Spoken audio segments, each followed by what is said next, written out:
प्रणब दा, शायद इसी नाम से आज पूरा भारत उनको जानता है। वे भारत के एकमात्र ऐसे राजनीतिज्ञ थे जो 4 बार भारत के प्रधानमंत्री बनते बनते रह गए। इसीलिए बहुत से लोग उन्हें एक ऐसा प्रधानमंत्री कह सकते हैं जो भारत को कभी मिला ही नहीं। प्रणब दा की इस पद पर पहुंचने की पहली संभावना 1984 में इंदिरा गांधी की हत्या के बाद बनी थी। वे तब वित्त मंत्री थे और इंदिरा गांधी के बाद पार्टी में दूसरे महत्व के स्थान पे थे।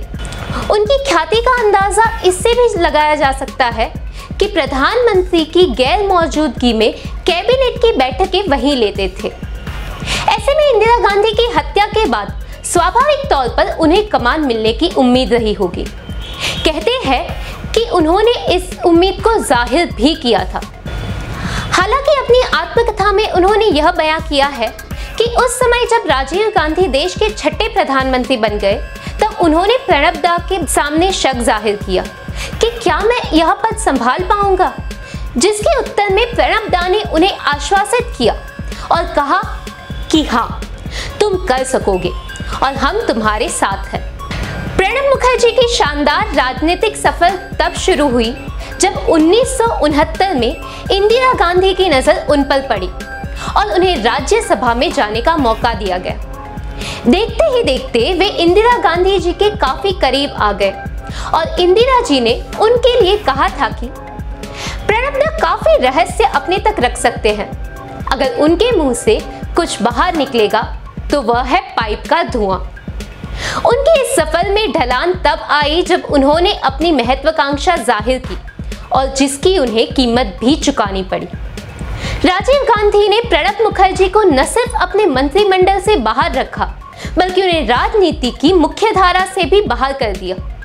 उन्हें पश्चिम बंगाल प्रदेश कांग्रेस कमेटी की जिम्मेदारी संभालने के लिए कोलकाता भेज दिया गया।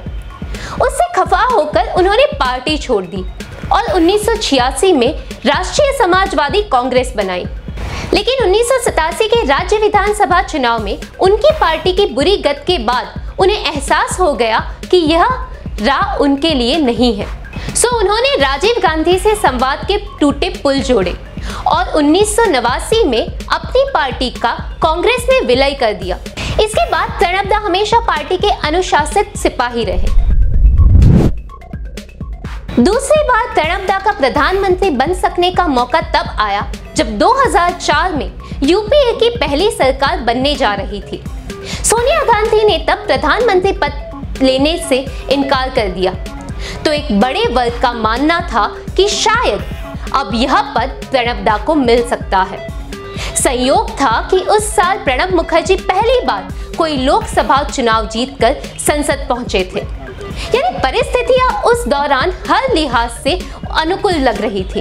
अपनी आत्मकथा के तीसरे खंड द कोलिशन ईयर्स 1996 से 2012 में उन्होंने इस बारे में लिखा है कि उम्मीद जताई जा रही थी कि सोनिया गांधी के इनकार के बाद प्रधानमंत्री पद के लिए अगला विकल्प मेरा होगा। शायद इस उम्मीद का आधार यह था कि मुझे सरकार में रहने का व्यापक अनुभव था, जबकि मनमोहन सिंह के अनुभव का बड़ा हिस्सा सिविल सर्विसेज में था। लेकिन सबको चौंकाते हुए कांग्रेस अध्यक्ष ने मनमोहन सिंह का नाम आगे बढ़ा दिया। बताया जाता है कि प्रधानमंत्री के लिए मनमोहन सिंह का नाम तय होने के बाद प्रणब मुखर्जी ने सरकार में शामिल न होने का फैसला कर लिया था। जानकारों के मुताबिक यह स्वाभाविक ही था, क्योंकि तब मनमोहन सिंह उनसे काफी जूनियर हुआ करते थे।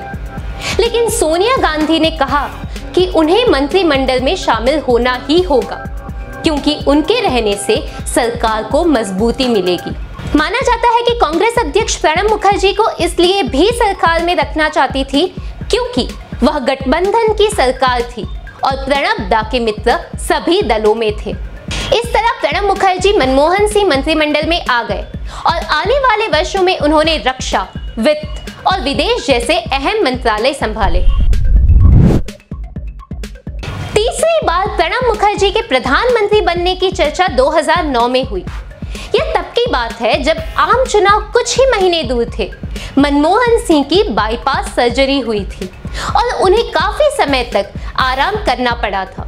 इस दौरान औपचारिक तौर पर तो यह ऐलान नहीं किया गया कि प्रधानमंत्री का काम कौन देख रहा है, लेकिन विकिलीक्स के हवाले से दावा किया गया कि वह प्रणब मुखर्जी ही थे।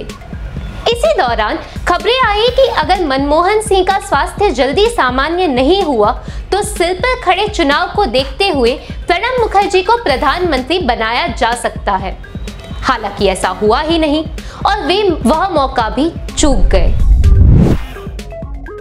प्रणब मुखर्जी के चौथी बार प्रधानमंत्री बनने की चर्चा और इसकी खुद उन्हें भी उम्मीद 2012 में हुई। तब यूपीए राष्ट्रपति पद के लिए उम्मीदवार चुनने की कवायद कर रहा था। अपनी आत्मकथा में उन्होंने लिखा है कि सोनिया गांधी ने उनसे कहा था कि आप इस पद के लिए सबसे बेहतर दावेदार हैं, लेकिन आप सरकार में एक जिम्मेदार भूमिका निभा रहे हैं, तो क्या आप ऐसे में कोई दूसरे नाम का सुझाव दे सकते हैं?